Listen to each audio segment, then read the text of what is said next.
샬롬, 사랑하는 이글스필드 가족 여러분, 주님께서 우리에게 주신 복된 날입니다. 2023년 1월 20일 금요일 우리가 함께 묵상할 하나님의 말씀은 마태복음 1장 18절에서 25절까지의 말씀입니다. 예수 그리스도의 나심은 이러하니라. 그의 어머니 마리아가 요셉과 약혼하고 동거하기 전에 성령으로 잉태된 것이 나타났더니 그의 남편 요셉은 의로운 사람이라 그를 드러내지 아니하고 가만히 끊고자 하여 이 일을 생각할 때에 주의 사자가 현몽하여 이르되 다윗의 자손 요셉아 네 아내 마리아 데려오기를 무서워하지 말라. 그에게 잉태된 자는 성령으로 된 것이라.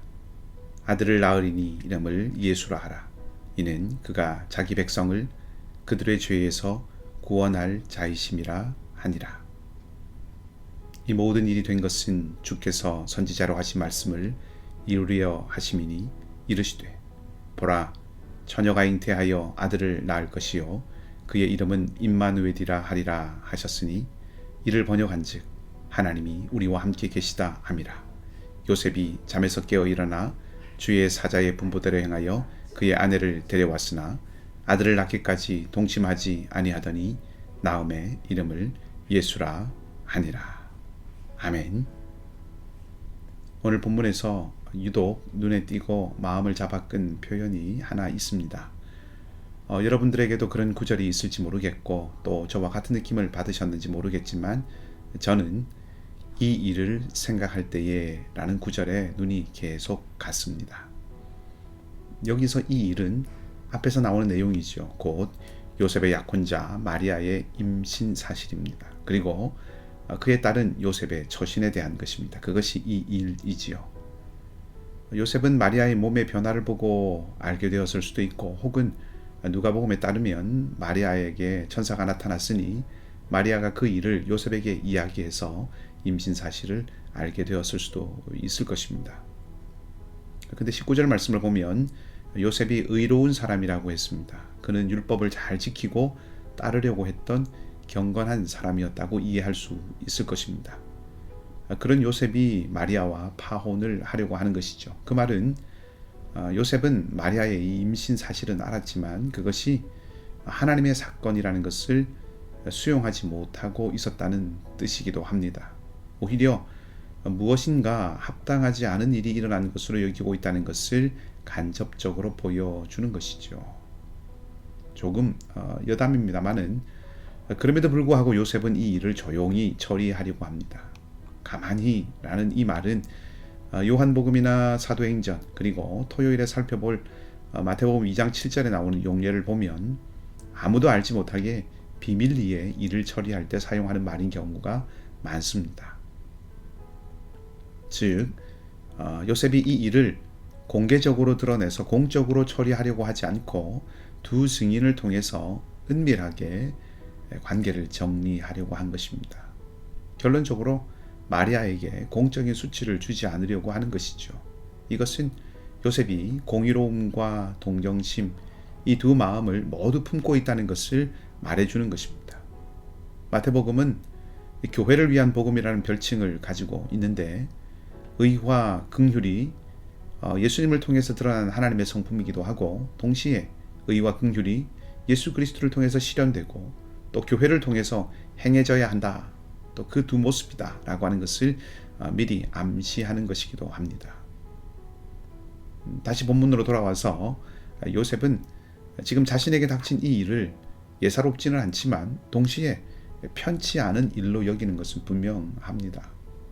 요셉으로서는 어떻게 해볼 방법이 딱히 생각나지 않는 참 막막한 상황이었을 것입니다. 사실 아주 당혹스러운 일이었겠지요.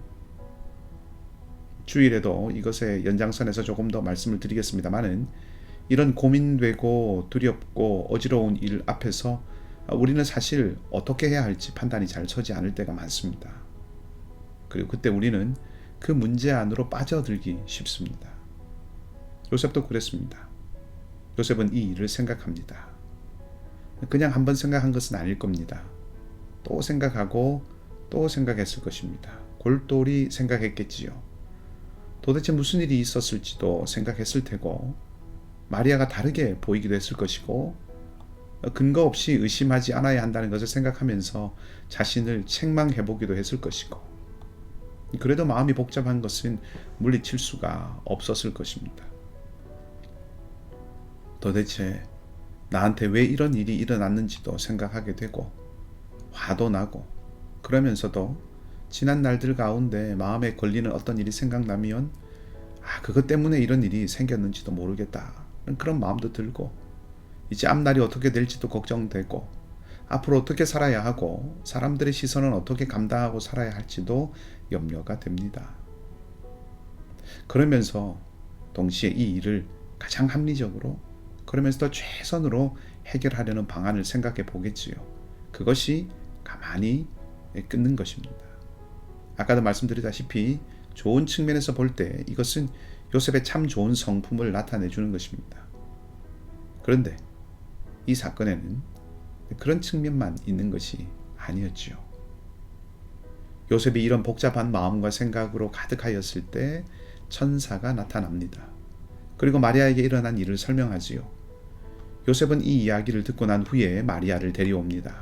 그리고 예수님이 태어나시게 됩니다.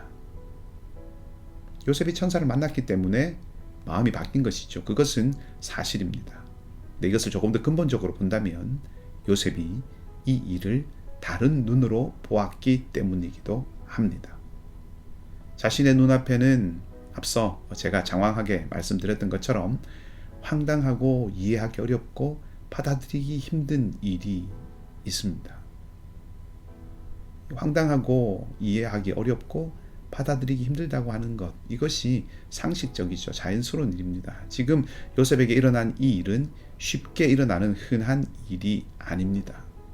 요셉은 그 일 앞에서 당혹스러워했고 무엇보다 요셉은 좋은 성품으로 최선의 선택을 했지만 일반적으로 보자면 그 일을 자연스럽고 상식적이며 누구에게나 통용될 수 있는 방식으로 다루었습니다. 당혹스러운 일, 이해하기 어렵고 받아들이기 힘든 일을 누구에게나 통용될 수 있는 그런 일로 다루었다는 것입니다. 근데 천사를 만난 후에 요셉은 바뀌었습니다. 이 일을 받아들입니다. 잘 생각하셔야 합니다. 천사를 만났기 때문에 이 일을 수용했지만 천사를 만남으로 이 일을 요셉은 이제부터 하나님의 일로 여길 수 있었고 하나님께서 행하시는 일에 참여하는 것으로 받아들이게 되었고 그렇기 때문에 요셉은 마리아를 데려온 겁니다. 마리아가 염려 그 자체는 아니지만 마리아를 데려왔다는 것은 자기에게 일어난 이 이해하기 힘든 일을 하나님의 일하심으로 여기고 수용했다는 것을 말해주는 것은 틀림없습니다. 정리해보면 요셉은 처음에 이 일을 그저 불편하고 당혹스럽고 이해하기 힘든 이상한 일로 여기고 그 앞에서 자신의 방식으로 해결하려고 했습니다. 그러나 그것은 하나님의 뜻이 아니었습니다.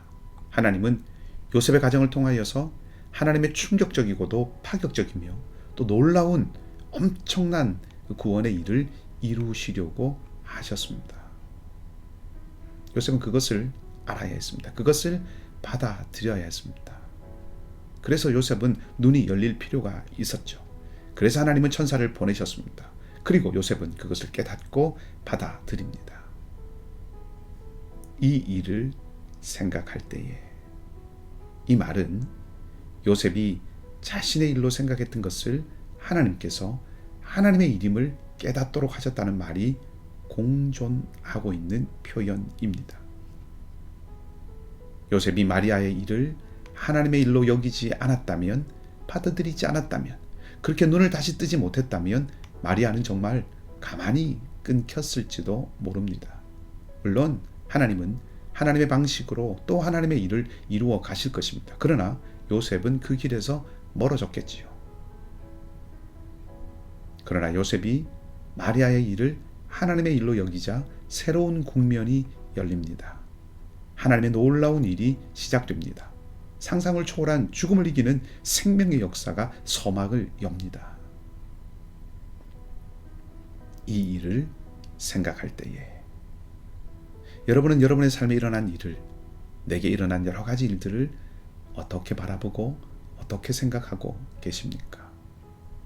누가 해결하고 누가 다루어야 하는 일이라고 여기고 계십니까? 모든 것에서 손을 떼라는 말씀이 아닙니다. 하나님이 행하실 하나님의 일이 있다면 그것을 볼 수 있는 눈과 마음이 있어야 한다는 말씀을 드리는 것입니다. 그것을 우리가 기도 가운데 오늘 구하면 좋겠습니다. 우리가 온전히 하나님의 편이 되어서 하나님의 마음을 알고, 물론 하나님의 마음을 온전히 알 수 없고 하나님의 눈으로 모든 것을 볼 수는 없지만 하나님께서 행하시는 일, 하나님께서 행하실 일, 그것들을 믿음으로 받아들이고 하나님께 맡기는 눈과 마음은 가졌으면 좋겠습니다. 그리고 믿음으로 나갈 용기를 잃지 않으면 좋겠습니다. 하나님은 요셉의 삶을 파괴시키기 위해서 마리아를 먼저 찾아가신 것이 아닙니다. 하나님의 일을 이루시고 요셉의 이름이 영광되게 하기 위하여서 이 일을 행하신 것입니다. 하나님은 선하십니다. 우리 하나님은 좋으신 분이십니다. 우리 하나님 아버지는 능력이십니다. 하나님은 결코 우리를 잊지 않으시고 하나님은 반드시 우리를 당신의 영광에 참여하게 하시는 분이십니다. 오늘 우리의 생각을 하나님께 맡겨 드리십시다. 우리의 어지러운 마음을 주님께 드리십시다. 내 삶에 일어난 뒤죽박죽되고 엉망진창인 어떤 것이 있다면 그 일의 실타래를 하나님으로부터 풀어나가는 은혜가 있기를 바랍니다. 선하신 주님이 여러분 모두 함께 하시고 우리에게도 요셉에게 찾아오셔서 말씀하셨던 그 하나님께서 찾아오시고 말씀하시는 은혜가 넘치기를 주님의 이름으로 다시 한번 축복합니다. 함께 기도하겠습니다. 하나님, 요셉은 너무나도 총명했습니다. 너무나도 훌륭했습니다. 자신에게 일어난 일을 누구보다 멋지게 해결할 수 있었고 누구보다 아름답게 다룰 수 있었습니다.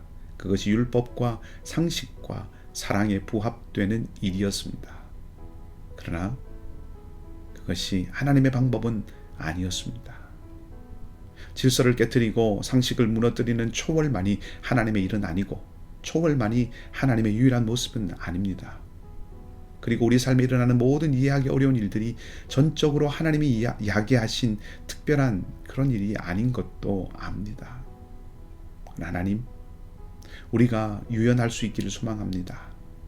평범과 일상에 깊이 뿌리 내리면서도 하나님의 크심을 제한하지 않게 하시고 우리 안에 행하시는 하나님의 놀라운 일을 바라보고 받아들일 수 있는 용기와 믿음 또한 더욱 강하게 하여 주시옵소서. 그리고 무엇보다 하나님의 선하심을 결코 부인하지 않고 어떤 일, 어떤 상황 앞에서도 하나님의 사랑을 결코 외면하고 떠나지 않게 하여 주시옵소서. 그래서 우리가 요셉처럼 하나님의 일을 써내려가는 하나님의 사람이 되게 하여 주시옵소서. 지수자매를 붙들어 주시고 능력의 손으로 주관하시고 하나님의 일을 나타내 보여 주시옵소서. 윤성선 형제님, 정연선 집사님, 안상일 형제님, 이면식 집사님, 그리고 홍신득 사모님을 기억하여 주시고 주님의 은총을 더하여 주시기를 원하고 합당한 회복의 자리로 늘 이끌어 주시옵소서. 오늘 하루의 삶도 주님께 맡기오니 우리와 동행하시고 하늘의 지혜로 함께하여 주시기를 바라며 선하신 주님 예수 그리스도의 이름으로 기도하옵나이다. 아멘. 말씀을 기억하시고 자유롭게 기도하시기 바라고요. 오늘도 믿음으로 승리하는 복된 하루가 되시기를 다시 한번 주님의 이름으로 축복합니다.